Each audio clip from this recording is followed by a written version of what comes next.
Welcome to our business meeting. It's November 19th, 2024. The time is 2 p.m. In attendance are Commissioners Matari, Brooks, and Duncan, with Commissioner Brooks joining us via phone.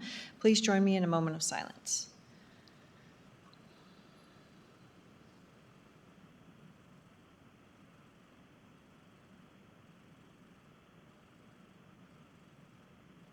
All right, thank you. Ms. Roeder, would you lead us in the pledge? Pledge allegiance to the flag of the United States of America and to the republic for which it stands, one nation, under God, indivisible, with liberty and justice for all. All right, thank you. Changes to the agenda? Okay. Nope. Hearing none. Public comment? Okay, hearing none. I would take a motion for minutes. I move that we approve the meeting minutes, items 1 and 2. I second the motion. Bill Brooks, Aye. Commissioner Matari, Aye. Chair Duncan, Aye. Consent calendar? I move that we approve the consent calendar, items 3 through 11.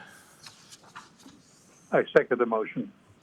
Bill Brooks, Aye. Commissioner Matari, Aye. Chair Duncan, Aye. And payables? I move that we approve the payables for November 11 through 15, 2024, in the amount of $844,788.56 with no jury panel payments. I second the motion.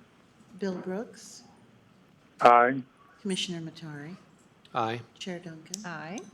All right, item 13. This is a contract. It's signature on an approval of letter of authorization for online beverage license application with Harris Recording Solutions in our recorder's office. Ms. Roeder, please.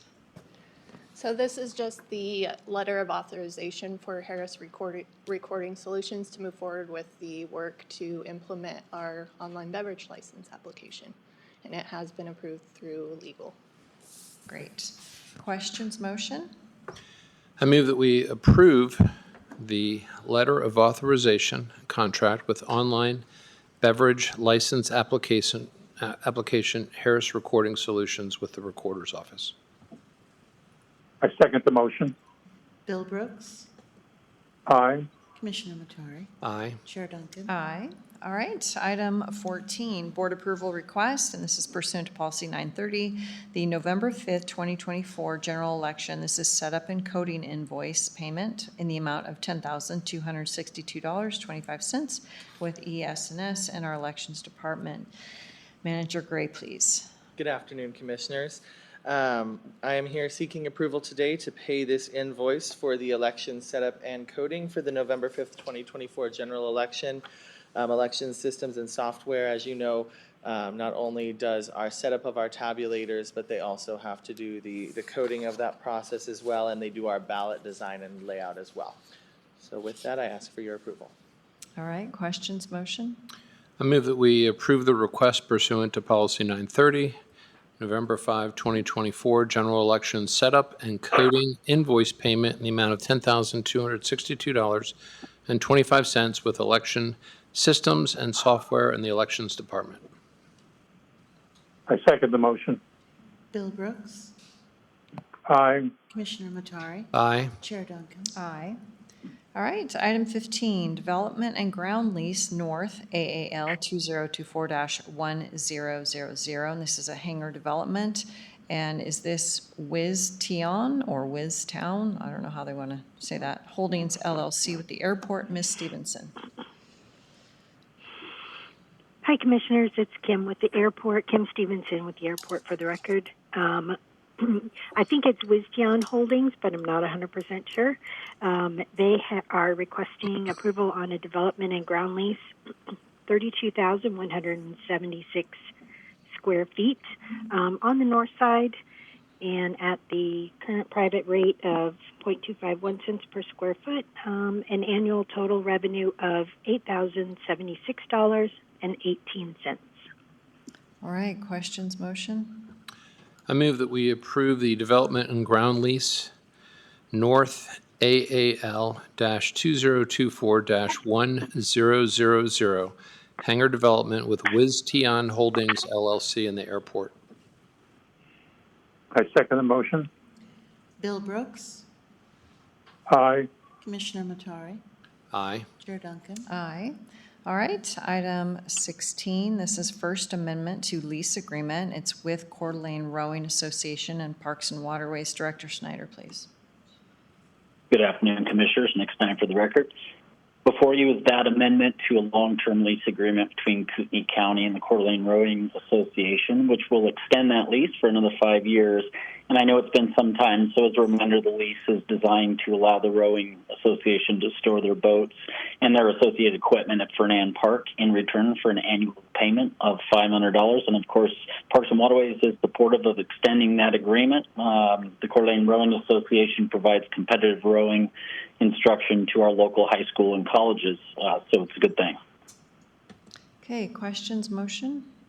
I move that we approve the First Amendment to the lease agreement with the Coeur d'Alene Rowing Association and Parks and Waterways. I second the motion. Bill Brooks, Aye. Commissioner Matari, Aye. Chair Duncan. Aye.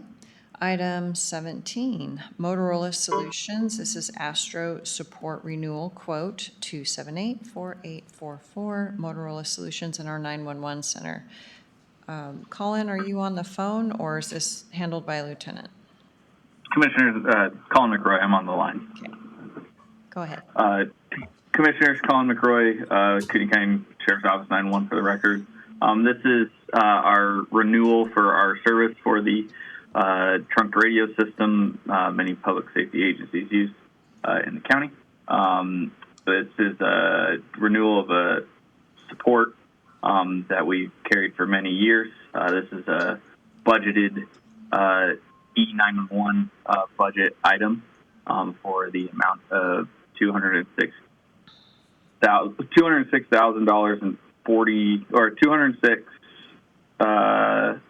and $43.60 in total. Just requesting your approval on the quote. Okay, questions, motion?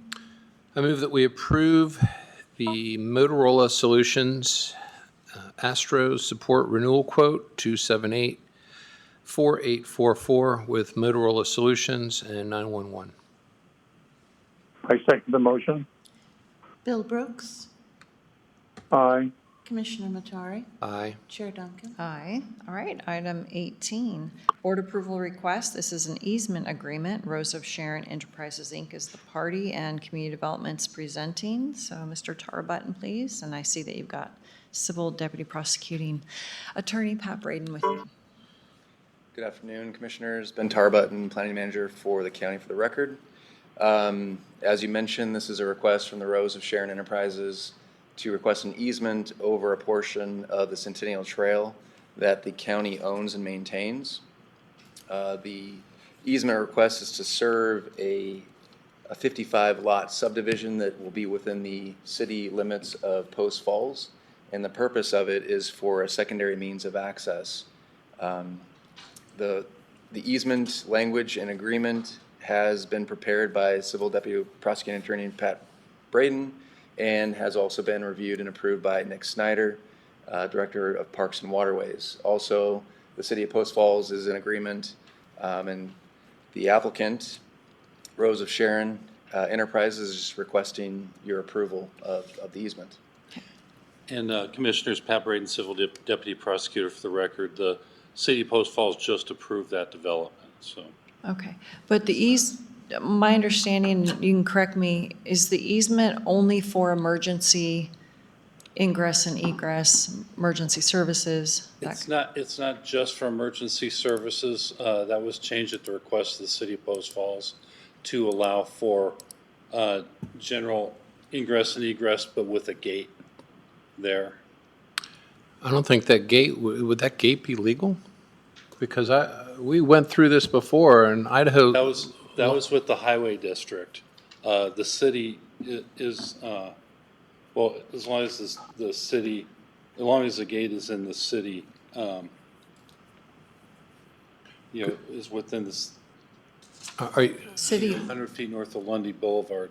I thought that was, Both the city and the developer asked for that. So they're, unlike the highway district scenario, the city actually wants this. I thought there was a state statute that It is a state precluded. statute, but applies to highway districts. Oh, it doesn't apply to the cities? No. And correct me if I'm wrong, Pat, I don't know if you know this or not, but is this portion actually public road? Because I don't know. Well, the portion is the Centennial Trail right-of-way, so it is public, that part is public right-of-way. And then between the Centennial Trail right-of-way and Lundy Boulevard, which is a highway district right-of-way, is owned by the developer, Rose of Sharon Enterprises. So that part is private. Now, look, I will defer to you, Pat, but I just remember the research I did on this when it came to that issue in Bayview. Private roads could not have a gate. No road could have a gate because it would, you don't know if where it can affect access. And then even if a gate is not locked, it doesn't mean that the gate wouldn't be locked later. So I would want to make sure that we're solid on that. Right, that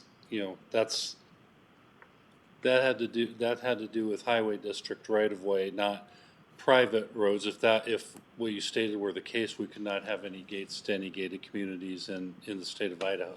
And of course, that's not the case, so. Yeah.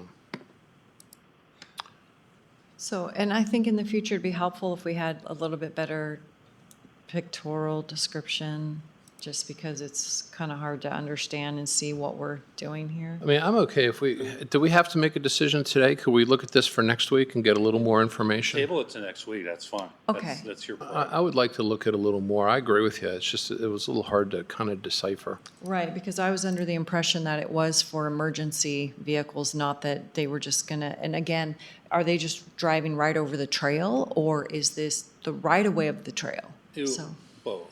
both, okay. There would be a trail crossing, and it would be properly signed, and also, and of course, rebuilt. What they want to do is make kind of what they call a speed table, which is like a speed bump, only longer Yeah, over the length or the width of the actual trail to slow traffic down.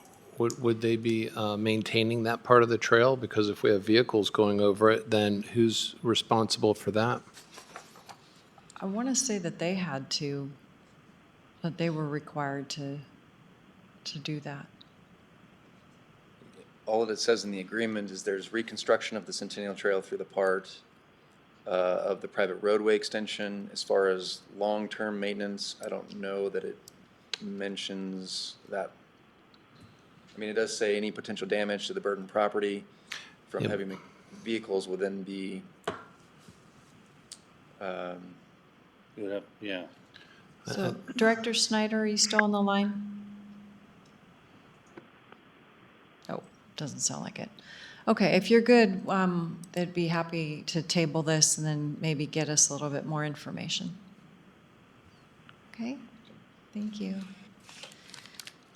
All right, item 19. This is the Regence 2024 gag clause prohibition compliance attestation for Regence Blue Shield of Idaho and our Human Resources. And Ms. Kirkpatrick, please. Good afternoon, CK Kirkpatrick for the record. We're requesting authorization of Regence to submit our gag clause prohibition compliance attestation on behalf of our group health plan. Okay, questions, motion? I think we do this every year, don't we? Yes, it's Yeah. yearly. Yeah. Okay. I move that we approve the Regence 2024 gag clause prohibition compliance attestation with Regence Blue Shield of Idaho and Human Resources. I second the motion. Bill Brooks, Aye. Commissioner Matari, Aye. Chair Duncan. Aye. All right, item 20, Resolution 2024-82, and this is the replacement of the jail bureau's Glock pistols with our Sheriff's Department. And Lieutenant Ellis, were you handling this? I am, thank you. We are looking to sell 16 of our Glock M17 MOS pistols to Gunorama. This was in our budget for this year. They're going to give us a trade-in value of $300 per pistol, and then we'll be able to buy 16 new pistols. The 16 outgoing pistols are the most used pistols, and they have the wear and tear that need replaced. All right, questions, motion? I move that we approve Resolution 2024-82, replacement of jail bureau's Glock pistols with the Sheriff's Office. I second the motion. Bill Brooks, Aye. Commissioner Matari, Aye. Chair Duncan. Aye. And public comment? None? Anybody online, Jonathan? All right, 2:15, meeting adjourned. Thank you all.